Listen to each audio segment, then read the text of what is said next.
بسم اللہ الرحمن الرحیم۔ السلام علیکم۔ 10 ستمبر 2020 کی رات کو لاہور سیالکوٹ موٹر وے پر جو حادثہ پیش آیا اس کے بارے میں مکمل تفصیلات حاصل کرنے کے بعد آج ہم ویڈیو بنا رہے ہیں۔ ہم اس ویڈیو میں اس واقعے کا مکمل بیک گراؤنڈ بیان کرنے کی کوشش کریں گے اور آپ کو یہ بھی بتائیں گے کہ یہ عورت اتنی رات گئے لاہور سے گوجرانوالہ کی طرف کیوں جا رہی تھی، اور پنجاب پولیس بشمول CCPO لاہور کی کارکردگی پر بھی کچھ سوالات اٹھ رہے ہیں، ان کا بھی احاطہ کرنے کی کوشش کریں گے۔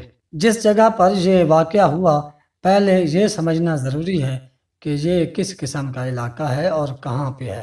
جس جگہ یہ واقعہ ہوا ہے یہ راوی کے کنارے کا علاقہ ہے، اور اس علاقے میں اوڈ بڑی تعداد میں آ کر رہتے ہیں اور چلے جاتے ہیں۔ ایک اور قوم یہاں پر آباد ہے جسے جویل کہتے ہیں، اور یہ دریائے راوی کے کنارے رہنے والے لوگ ہیں۔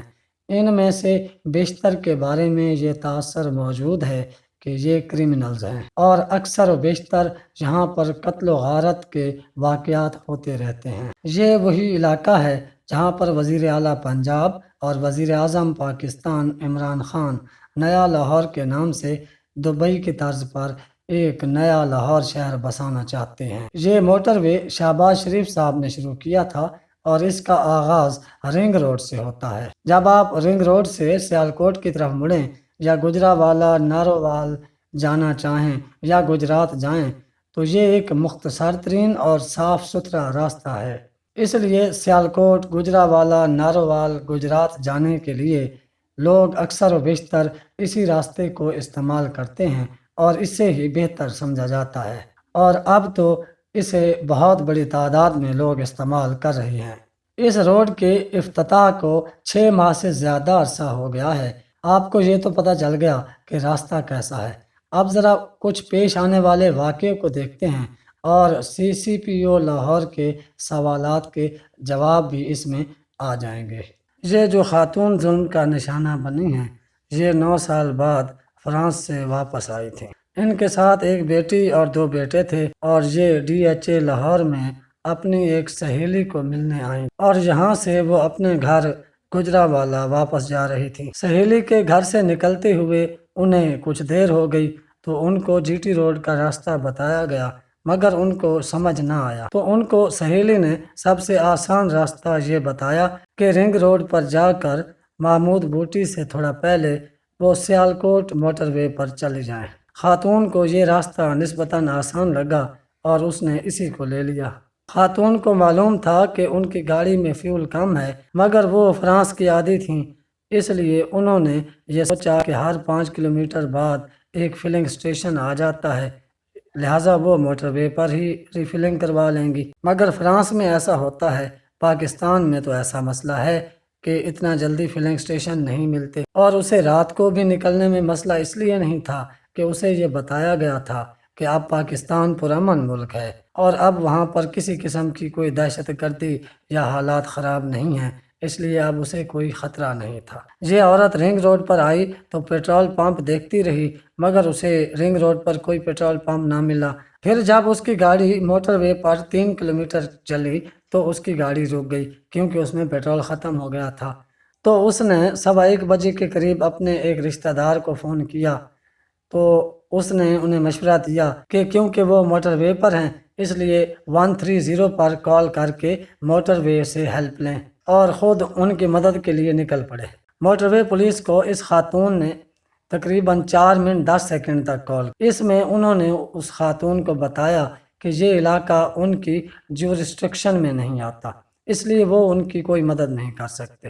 اس کے کچھ دیر بعد 2 لوگ آئے، جن میں سے ایک کے پاس پسٹل تھا اور دوسرے کے ہاتھ میں ڈنڈا۔ انہوں نے گاڑی کا دروازہ کھولنے کو کہا تو اس عورت نے گاڑی کو اندر سے لاک کر لیا، تو انہوں نے پتھر اٹھائے اور گاڑی کا شیشہ توڑ دیا۔ اس کے بعد انہوں نے عورت کو بچوں سمیت گاڑی سے باہر نکال لیا اور ڈنڈوں سے مارا پیٹا، تھپڑ بھی مارے، اور ان کو اور ان کے بچوں کو گھسیٹتے ہوئے نیچے جھاڑیوں کی طرف کھیتوں میں لے گئے۔ ان کے ساتھ زیادتی کی، ان کے پیسے اور چیزیں چھین لیں، اور انہی کھیتوں کے درمیان وہ عورت اپنے بچوں کے ساتھ بے یار و مددگار پڑی رہی۔ اب پولیس کو ایک راہگیر نے کال کی۔ اس نے دیکھا کہ ایک خاتون کو کوئی بندہ تھپڑ مار رہا ہے، تو اس نے پولیس کو کال کی کہ میں نے سڑک پر دیکھا ہے کہ ایک آدمی کسی عورت کو مار رہا ہے اور اس پر تشدد کر رہا ہے۔ شہری نے اپنی ذمہ داری پوری کر دی تھی۔ پولیس کی طرف سے ایک ڈولفن اہلکار سب سے پہلے موقع پر پہنچا۔ جو اس نے بیان دیا وہ بہت افسوسناک ہے۔ آپ یہ اسی کی زبانی سن لیں۔ ہم اپنی روٹین کی پیٹرولنگ کر رہے تھے محمود بوٹی گول چکر کے پاس، تو ہمیں ایک IC3 نے کال نوٹ کروائی کہ ادھر نا کوئی موٹر وے کے اوپر ڈکیتی کرنے کی کوشش کر رہا ہے، کچھ لوگ ڈکیتی کرنے کی کوشش کر رہے ہیں۔ ہم نے کالر سے رابطہ کر کے فوری رسپونڈ کیا ہے۔ یہ کال ہمیں تقریباً 2:49 پہ موصول ہوئی ہے اور 2:53 پہ ہم موقع پہ پہنچ گئے اور ہم نے کنٹرول کو نوٹ کروایا کہ کنٹرول پوزیشن موقع پہ ہے اور باقی کی جو تفصیلات ہیں وہ ہم آپ کو بتاتے ہیں۔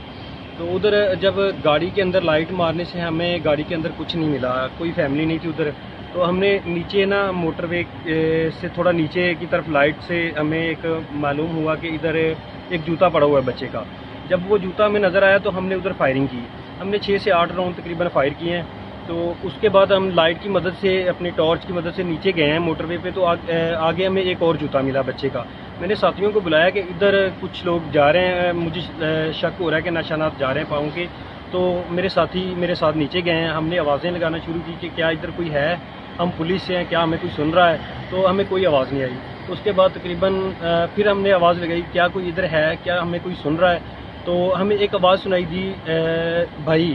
تو میں نے اپنے ساتھیوں کو بتایا کہ ادھر ہمیں کوئی آواز سنائی دی ہے، تو ہم لائٹ کی مدد سے اس طرف گئے تو ہمیں آگے جا کے دیکھا کہ ایک لیڈیز اپنے بچوں کو، جو کے 3 بچے تھے، وہ ان کو سمیٹے ہوئے کھڑی تھی اور بہت زیادہ خوفزدہ تھی، ڈری ہوئی تھی، تو وہ پاس آنے نہیں دے رہی تھی۔ میں نے ان کو یقین دہانی کرائی کہ ہم پولیس سے ہیں، ہم آپ کے بھائی ہیں، تو آپ گھبرائیں نہیں، ہم آپ کی محافظ ہیں، لیکن پھر بھی انہوں نے ہماری بات نہیں سنی، وہ پاس نہیں آنے دے رہی تھی۔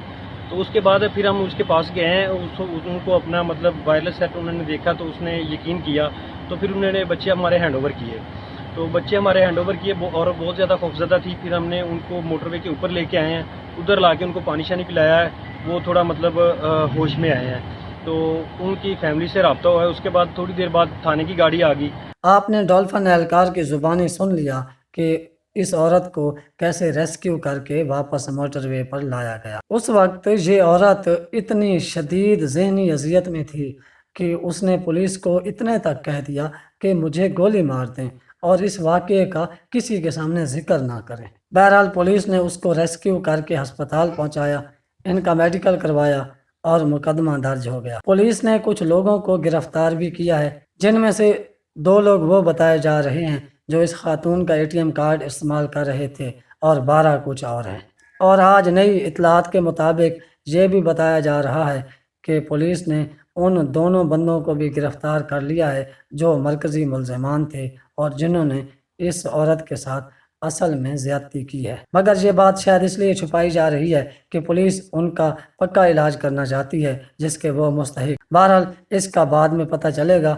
اب تک کی اطلاعات یہ ہیں کہ دونوں کلپریٹس بھی گرفتار ہو چکے ہیں۔ CCPO لاہور نے جو سوالات اٹھائے ان کے جوابات آ چکے ہیں کہ وہ کیوں دیر سے نکلی، یا وہ اتنی دیر سے گجرانوالہ کیوں جا رہی تھی، یا اس نے پیٹرول چیک کیوں نہیں کیا یا ڈلوایا کیوں نہیں۔ مگر کچھ اہم سوال ہیں جو پولیس سے بنتے ہیں اور جن کا جواب ملنا بہت ضروری ہے کہ اس جگہ موٹر وے ہے مگر سیکیورٹی کیوں نہیں تھی، اور سب جانتے ہیں کہ موٹر وے کے ارد گرد حفاظتی باڑ لگی ہوتی ہے۔ اس علاقے میں حفاظتی باڑ کٹی ہوئی تھی اور پولیس کو پتہ کیوں نہ چلا کہ باڑ کاٹ دی گئی ہے۔ یہاں پر موٹر وے پولیس کے رویے پر بھی بہت سے سوالات اٹھتے ہیں اور ان کی تربیت کے بارے میں جو دعوے کیے جاتے ہیں ان پر بھی سوال اٹھتے ہیں۔ جب خاتون نے 130 پر کال کر کے موٹر وے پولیس کو ہیلپ کے لیے کہا تو اس کے اہلکار نے اسے یہ تو کہہ دیا کہ یہ علاقہ ان کی جورسڈکشن میں نہیں آتا، اس لیے وہ اس کی کوئی مدد نہیں کر سکتے۔ مگر کیا اس اہلکار کو یہ تربیت نہیں دی گئی تھی کہ اگر آپ سے کوئی انسانی ہمدردی کی بنیاد پر مدد مانگے تو آپ کی جورسڈکشن میں اگرچہ وہ علاقہ نہ آتا ہو مگر آپ کے قریب ہو تو آپ اس کی مدد کو جائیں، اور عملے کو اس عورت کی انسانی ہمدردی کی بنیاد پر مدد کرنے جانا چاہیے تھا۔ یہ وہ سوالات ہیں جن کے جوابات ملنا انتہائی ضروری ہیں۔ جب تک مجرموں کو اور ان کے مددگاروں کو سخت سے سخت سزائیں نہیں دی جائیں گی، یہ جرائم ایسے ہی ہوتے رہیں گے اور یہ لوگ ہماری قوم کی ماں، بہنوں اور بیٹیوں کی عزتیں تار تار کرتے رہیں گے۔ آپ سے گزارش ہے کہ آپ کومنٹ باکس میں اپنی رائے کا ضرور اظہار کریں۔ اپنے گھر والوں، دوستوں کا خیال رکھیے۔ ہمارے چینل کا بھی۔ اللہ حافظ۔